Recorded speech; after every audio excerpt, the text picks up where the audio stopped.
Bonjour, je suis Monsieur Fo-Alain-Love René, concepteur, développeur informatique, développeur logiciel, ancien étudiant de la faculté de droit et de sciences économiques de l'Université d'Orléans, dans le Loiret, en France.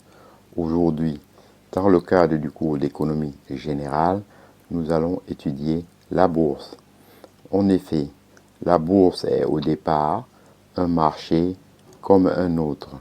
On y vend, on y achète des valeurs mobilières. La bourse dont on parle toujours est en effet la bourse des valeurs, c'est-à-dire à ne pas confondre avec la bourse de commerce où on négocie des matières premières. Ici, ce qu'on vient chercher, c'est du capital. La bourse est en effet, avant tout, un fantastique outil de financement.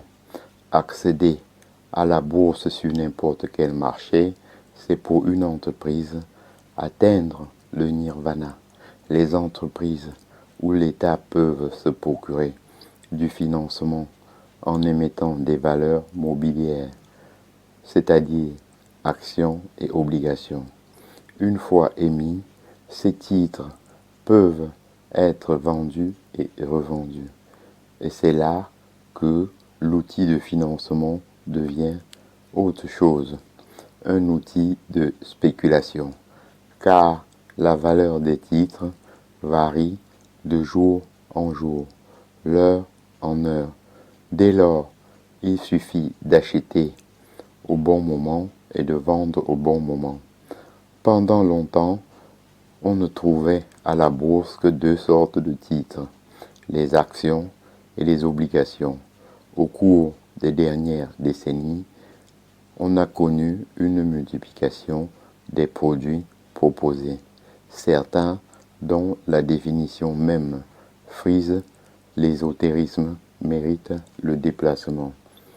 Pour démocratiser l'accès à la bourse, on a créé dans les années 1960 les organismes de placement collectif en valeurs mobilières, OPCVM, notamment les fonds communs de placement, FCP, et les sociétés d'investissement à capital variable, SICAV.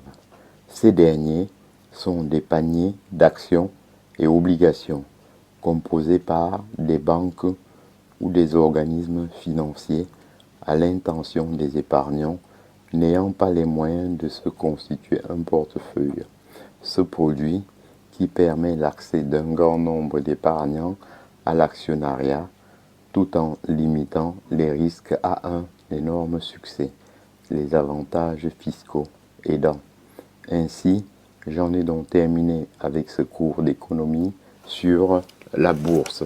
Je vous en remercie. Bonjour.